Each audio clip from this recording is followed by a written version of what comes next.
Hello बच्चों, हिंदी विद्या मंदिर में आपका स्वागत है।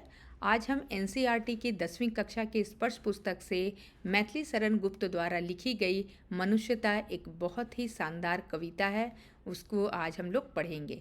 ये मैथिली शरण गुप्त जी जो हैं उन्हें भाषा का विशुद्ध ये बोला जाता है। बहुत ही प्रख्यात कवि है। इन्हें राष्ट्र कवि के रूप में भी यह विख्यात है। तो आइए उनकी कविता को पढ़ते हैं। विचार लो कि मरते हो न मृत्यु से डरो कभी, मरो परंतु यूं मरो कि आज जो करे सभी। हुई न यूं सुमृत्यु तो वृथा मरे वृथा जिए, मरा नहीं वही कि जो जिया न आपके लिए। वही पशु प्रवृत्ति है कि आप ही चरे, वही मनुष्य है कि जो मनुष्य के लिए मरे। उनकी जो यह कविता है मनुष्यता मानवता जो है पर आधारित, यह बहुत ही सार्थक बहुत ही सही कविता है और हमें अपने जीवन में इसे आत्मसात करने के लिए करना चाहिए। आप देख सकते हैं यहाँ कवि जो है वह पाठकों को संबोधित करते हुए कह रहे हैं कि हमें यह याद रखना चाहिए, हम यह जानते हैं कि मनुष्य का शरीर जो है वह मरणशील है ना, वो नश्वर है। वह एक न एक दिन हमारा शरीर समाप्त हो जाएगा, खत्म हो जाएगा, हमारी मृत्यु निश्चित है। इसलिए व्यर्थ हमें मृत्यु से डरना नहीं चाहिए, बल्कि यह सोचना चाहिए कि हम अपनी मृत्यु को सुमृत्यु के रूप में कैसे तब्दील करें, बदले, है ना। सुमृत्यु का अर्थात क्या है? अपने जीवन में कुछ ऐसा काम करना जिससे कि आपके जाने के बाद भी लोग आपको याद करें, आपके अच्छे कर्मों को याद करें, है ना। ऐसा काम करना चाहिए जिससे हमारे देशवासी, हमारा जो भारत जो हमारा देश है वह हम पर गर्व करे। ऐसी मृत्यु के बिना हमारा जीवन क्या है? वह व्यर्थ है। इन लाखों के भीड़ में रोज़ लोग मर रहे हैं, जी रहे हैं, इससे कोई फ़र्क नहीं पड़ता। लेकिन जब हमारी मृत्यु तभी सुमृत्यु कहलाएगी जब हम अपने देश के लिए कुछ काम करेंगे। जैसे हमारे देश के शहीद सैनिक जो है उनकी मृत्यु को आप बिल्कुल सुमृत्यु कह सकते हैं। वह अपने जान की परवाह न करते हुए केवल अपने देश के लिए सोचते हैं। मनुष्य में अगर मानवता ही ना हो तो वह पशु के समान है। इसलिए उन्होंने कहा है कि वही पशु प्रवृत्ति है कि आप ही चरे, है ना। केवल पशु अगर प्रवृत्ति हम में भी हो गई और हम दूसरों के बारे में नहीं सोचे, केवल खुद के बारे में सोचे, तो वह जीवन जो है वह पशु के समान है ना। इसलिए हमारा जीवन जो है ऐसा जीवन होना चाहिए जो समाज के लिए, राष्ट्र के लिए होना चाहिए। हमारा जीवन केवल हमारे स्वयं के लिए नहीं बल्कि दूसरों के कल्याण के लिए होना चाहिए। तो मुझे लगता है कि यह जो पद है यह आपको अच्छी तरीके से समझ आ गई होगी। चलिए आगे बढ़ते हैं। उसी उदार की कथा सरस्वती बखानती, उसी उदार से धरा कृतार्थ भाव मानती। उसी उदार की सदा सजीव कीर्ति कूजती, तथा उसी उदार को समस्त सृष्टि पूजती। अखंड अखंड आत्मभाव जो असीम विश्व में भरे, वही मनुष्य है जो मनुष्य के लिए मरे। इतना उम्दा कविता शायद ही कोई कवि लिख सकता है, इसलिए इन्हें राष्ट्र कवि के रूप में कहा गया है।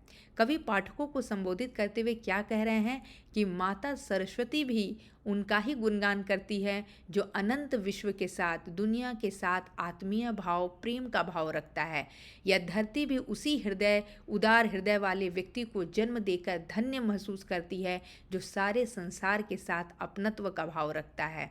उस उदार व्यक्ति को यह सारा संसार पूजता है। सारे विश्व में जो प्रेम बंधुत्व का भाव रखता है वही सही मनुष्य है। आज मदर टेरेसा हमारे बीच नहीं है, लेकिन उनकी जो देश प्रेम की भावना थी, उनकी जो लोगों में उनको जो सेवा करने की जो भावना थी, उनकी निश्चल भावना के कारण ही आज भी हम उन्हें याद करते हैं, है ना।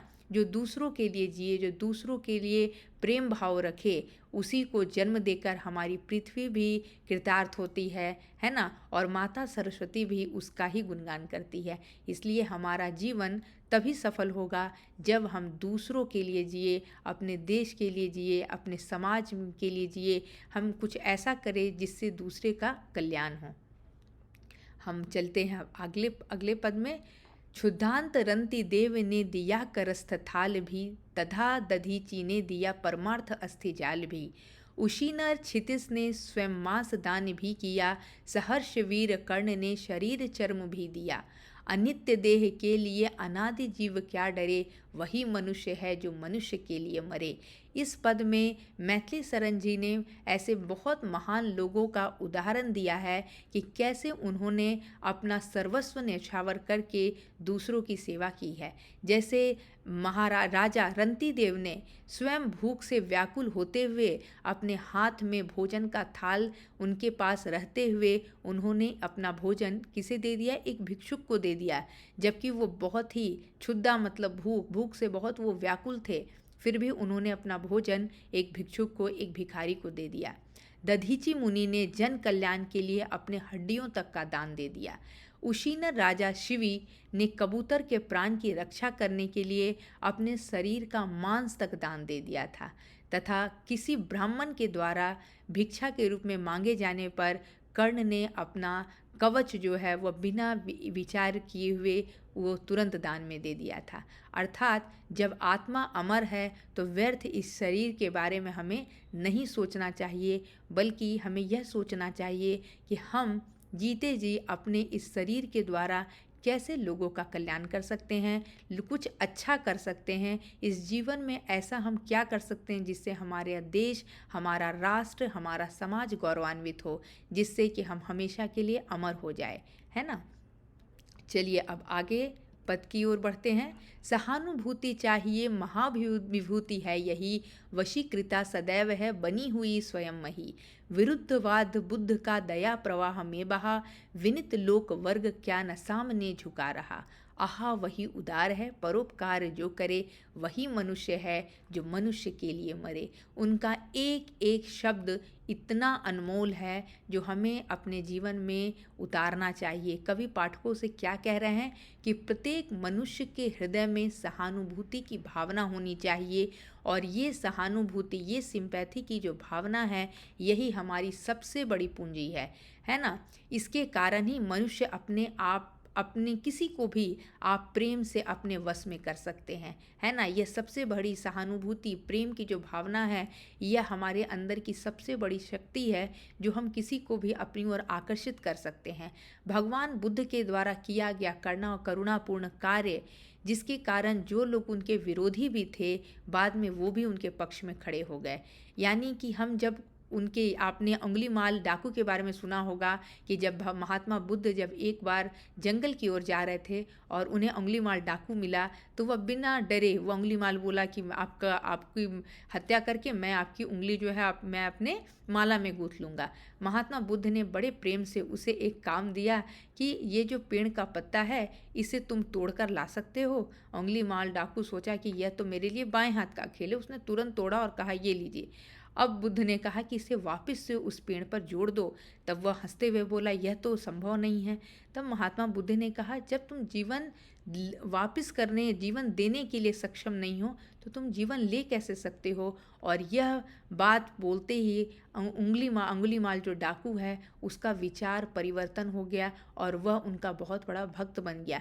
इसलिए हमारे मन का जो दया भावना, प्रेम और कल्याण की भावना, जो अगर हम दूसरों तक इसका भाव पहुंचाते हैं तो लोगों के विचार में परिवर्तन भी होता है, लेकिन हमारा मन जो है वह उसके लिए दृढ़ संकल्प होना चाहिए, है ना।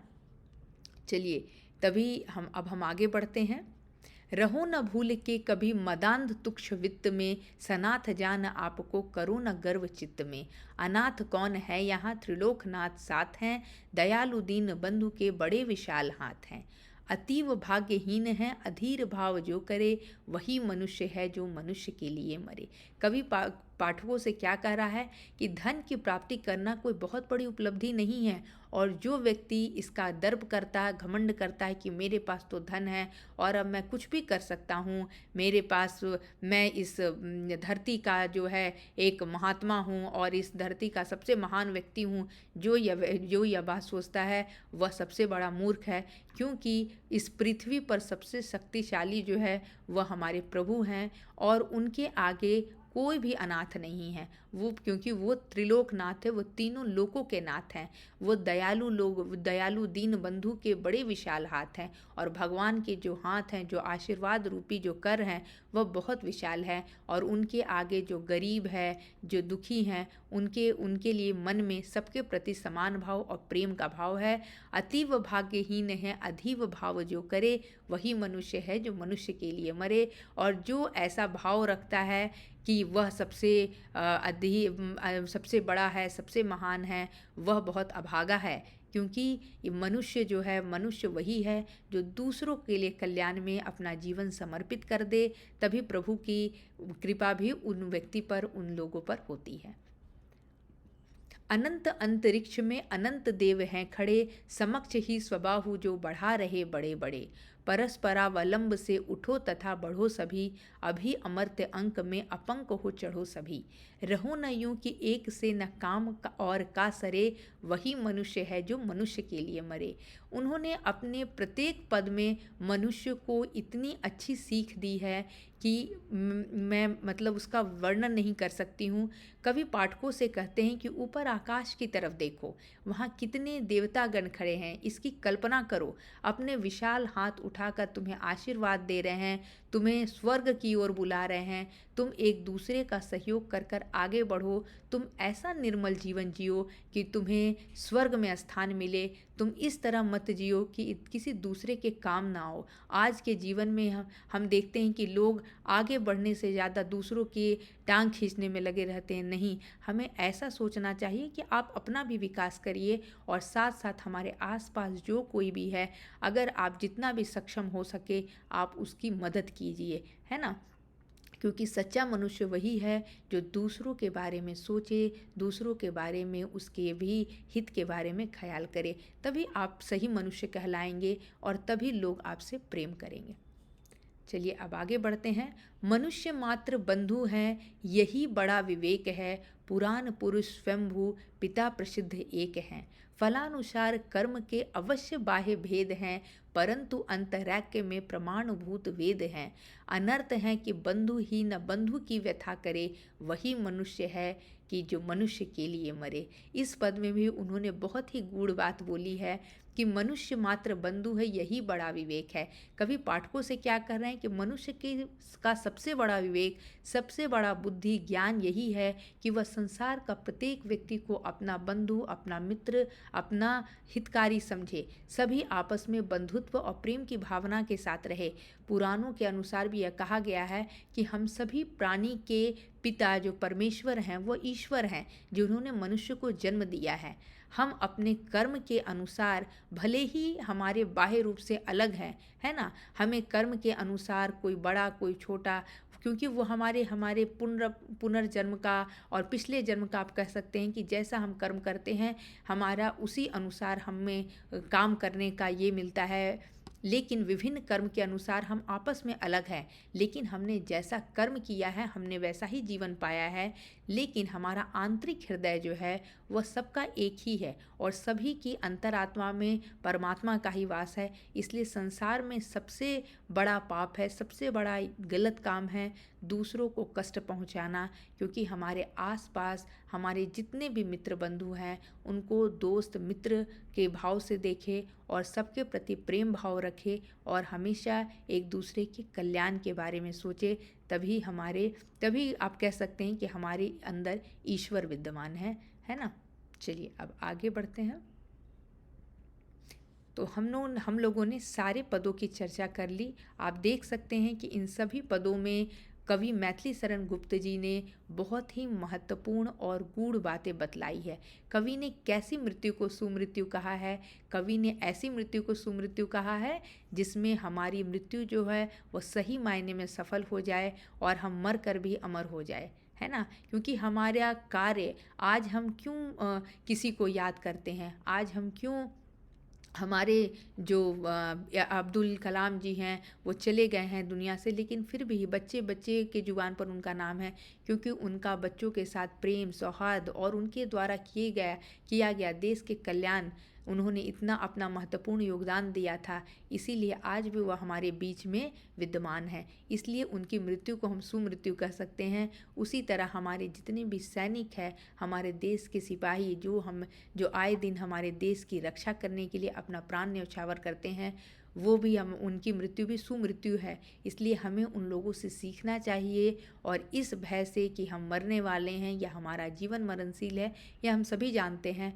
लेकिन हमें कोशिश करना चाहिए कि हम जब तक जीवित हैं अपने जीवन को अच्छे कामों में लगाएं। उदार व्यक्ति की पहचान कैसे हो सकती है? उदार व्यक्ति की पहचान जिसके मन में करुणा है, जिसके मन में प्रेम है ना। और जैसे मैथिली शरण गुप्त जी ने कितने सारे उदाहरण दिए, है ना, रंती देव का, उसी राजा शिवी का, कर्ण का, बहुत सारे ऐसे उदाहरण दिए कि कैसे उन्होंने अपने जीवन को भी समर्पित कर दिया लोगों के कल्याण के लिए। कवि ने दधीची, कर्ण आदि महान व्यक्तियों का उदाहरण देकर मनुष्यता के लिए क्या संदेश दिया है? यह तीसरा प्रश्न तो बहुत ही आसान है, आप आसानी से लिख सकते हैं कि किस तरह से उनके सारे एग्जाम्पल जो उन्होंने दिया है उसको लिखकर आप ये बता सकते हैं कि जैसे उन्होंने अपने शरीर का मांस देकर, या कर्ण ने अपना कवच देकर, या रंती देव ने अपने भूख को छोड़कर दूसरों के कल्याण के लिए भिक्षुक को भोजन दे दिया, उसी तरह हमें भी दूसरों के कल्याण के लिए, हित के लिए सोचना चाहिए। कवि ने किन पंक्तियों में व्यक्त किया है कि हमें गर्व रहित जीवन जीना चाहिए? हमने एक पद में यह पढ़ा था कि किसी भी तरह का हमें घमंड नहीं करना चाहिए कि हमारे पास बहुत वैभव, बहुत धन है, क्योंकि यह जो है वह तुच्छ मात्र है और यह हमारी कोई उपलब्धि नहीं है। मनुष्य मात्र बंधु है, सो आप क्या समझते हैं? बंधु यानी मित्रता, आपस में यह सबसे बड़ा विवेक है कि मनुष्य आपस में मित्र है और तभी हम एक दूसरे से प्रेम और आत्मीयता का भाव रख सकते हैं। कवि ने सबको एक होकर चलने की प्रेरणा क्यों दी है? क्योंकि हम सभी जानते हैं कि एकता में बल होता है और जब हम सभी एकजुट होकर आगे बढ़ने का प्रयास करेंगे तभी हम भी और हमारा देश, हमारा राष्ट्र सफल हो सकेगा। व्यक्ति को किस प्रकार का जीवन व्यतीत करना चाहिए, इस कविता के आधार पर लिखिए। तो हमारे जितने भी पद हैं उन सभी पदों का अगर आप निचोड़, अगर आप समरी सार लिखेंगे तो आप आसानी से ये 7वें प्रश्न का उत्तर दे सकते हैं। मनुष्यता कविता के माध्यम से कवि क्या संदेश देना चाहते हैं, और इस कविता का संदेश जो है वह बिल्कुल साफ, बिल्कुल क्रिस्टल क्लियर की तरह बोल सकते हैं कि मनुष्य में अगर मनुष्यता, मानवता नहीं है तो वह मनुष्य कहलाने योग्य नहीं है। इसलिए भगवान ने जो हमें सहानुभूति, हमें सोचने और समझने की जो शक्ति दी है, इसका हमें भरपूर उपयोग करना चाहिए और हमें अपने जीवन को जो है सही मार्ग पर लगाना चाहिए। हमेशा दूसरों के हित और कल्याण के लिए सोचना चाहिए। तो आशा करती हूँ कि यह मनुष्यता कविता मैथिली शरण द्वारा लिखी गई यह बहुत ही अच्छी कविता है और आप लोगों को यह कविता अच्छी लगी होगी। आशा करती हूँ कि आज की कविता आपको अगर अच्छी से समझ आ गई होगी। अगर आपको किसी प्रकार का कोई भी डाउट हो तो आप कमेंट बॉक्स में लिखिए। किसी भी प्रश्न का उत्तर देने में अगर आपको किसी तरह का दुविधा हो रहा है या डाउट हो रहा है तो आप उसमें लिख सकते हैं। मैं उस आपके प्रश्न का जवाब देने का अवश्य प्रयत्न करूंगी। और अगर आपको आज का वीडियो अच्छा लगे तो आप वीडियो को लाइक कीजिए और हमारे चैनल को सब्सक्राइब कीजिए। आज के कक्षा के लिए आप सभी का बहुत बहुत धन्यवाद।